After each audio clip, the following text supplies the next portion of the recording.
தர்ஜி और ஹாத்தி, அதாவது யானை, தையல்காரனும் யானையும் அப்படிங்கிறது இருக்கு இல்லையா, அந்த கதையோடைய சாராம்சம் நீங்கள் படிச்சிங்க. அதுவும் ரொம்ப சின்ன ஸ்டோரி தான், அதையும் நீங்கள் படிச்சிங்க. இந்த 2 எஸ்ஸேவும் நீங்கள் வந்து படிச்சிங்க. கவி ஒரு கஞ்சூஸும் தர்ஜி ஒரு ஹாத்தி, இது 2யும் நல்லா படிங்க.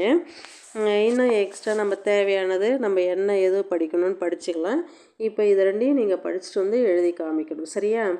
இப்போ கஹானி கா சாராம்ச கிசி ஷஹர் மேம் தர்ஜி ஏக் துகான் தே, அதாவது ஒரு நகரத்தில் வந்து ஒரு கிசி ஷஹர் மேம், ஒரு நகரத்தில் தையல்காரன் தர்ஜிக்கு துகான், தர்ஜி வந்து தையல்காரன், தர்ஜிக்கு ஏக்கு துகான் தே, தையல்காரனுடைய கடை இருந்தது.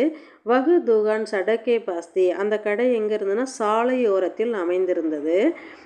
ஏக் ஹாத்தி நகனை ரோஜ் உஸ் சடக் சே ஹோகர் ஜாயா கர்த்தாதா, அந்த யானை வந்து தினமும் குளிக்க அந்த சாலை வழியாக தான் வந்து சென்று வந்தது. தர்ஜி உஸ் ஹாதிக்கு ரோஜ் கேலே தியா கர்த்தாதா, அவன் அப்போ என்ன பண்ணுவான், அந்த யானைக்கு வந்து தையல்காரன் அந்த யானைக்கு தினமும் வாழைப்பழம் கொடுத்து வந்தான். அப்போ வந்து हादी भी रोज केले के लिए वहाँ आकर अपने झूठ बढ़ाता था. யானை என்ன பண்ணோம், வழக்கம் போல் வந்து அந்த தும்பிக்கையை வந்து யானை அந்த வாழைப்பழம் வாங்கிறதுக்காக தும்பிக்கை வந்து நீட்டியது. இந்த மாதிரி ஒவ்வொரு நாளும் வாழைப்பழம் கொடுத்துட்டு இருந்தான் இல்லையா, அப்போ அதே போல் வழக்கம் போல் வந்து அது துதிக்கையை வந்து அங்கே நீட்டுச்சு. ஏக் தீன், அப்போ வந்து ஒரு நாள் என்ன பண்ணுறான், ஏக் தீன் ஒரு நாள் ஹாதினே ஹமேஷா கி தரஹ் கேலே கேலியே அப்பனே ஜூண்ட் படாயே, வழக்கம் போல் அது வந்து தும்பிக்கை நீட்டுச்சு இல்லையா, நீட்டினதும் தர்ஜிக்கு பஸ் கேலா நகிதா, ஆனால் அவன்கிட்ட வந்து அன்றைக்கி வாழைப்பழம் இல்லை. இந்த தையல்காரன் இருக்கான் இல்லையா, அவன்கிட்ட வாழைப்பழம் இல்லை. கேள் கேள் மேம் உஸ்னே ஏக் ஜூயி ஜூண்ட் மேம் சும்மா தே, அவன் வந்து விளையாட்டாக என்ன பண்ணுறான், ஒரு ஊசியை எடுத்து தும்பிக்கையில் வந்து குத்தி விட்டான்.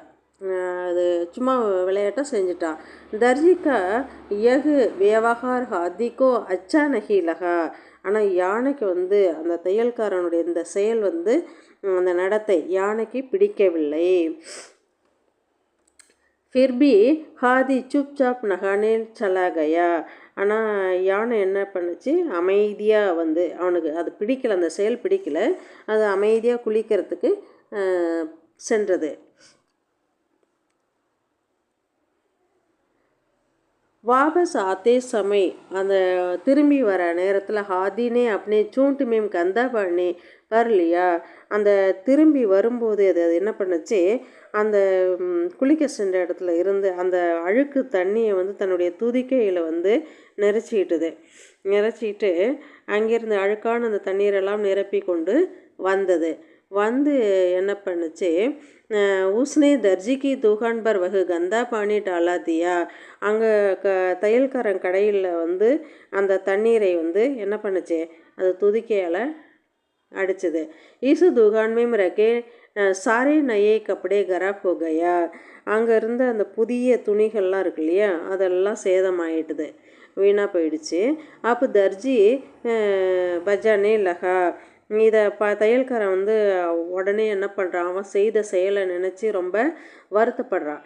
இதிலிருந்து சீக்கு என்ன அப்படின்னா, ஹங்சி மஜாக்கி பி சீமா ஹொனா சாகியே, அதாவது நாம் கற்றுக்கொள்ள வேண்டியது இதில் என்ன அப்படின்னா, நகைச்சுவை, இந்த விளையாட்டு நகைச்சுவை மற்றும் இந்த விளையாட்டு இருக்கு இல்லையா, அதுக்கு ஒரு எல்லை இருக்க வேண்டும் அப்படிங்கிறது தான் வந்து இந்த கதையிலிருந்து நாம் தெரிந்து கொள்ளக்கூடியது.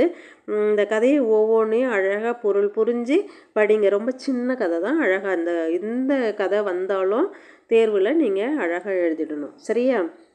வாழ்த்துக்கள். தேங்க்யூ.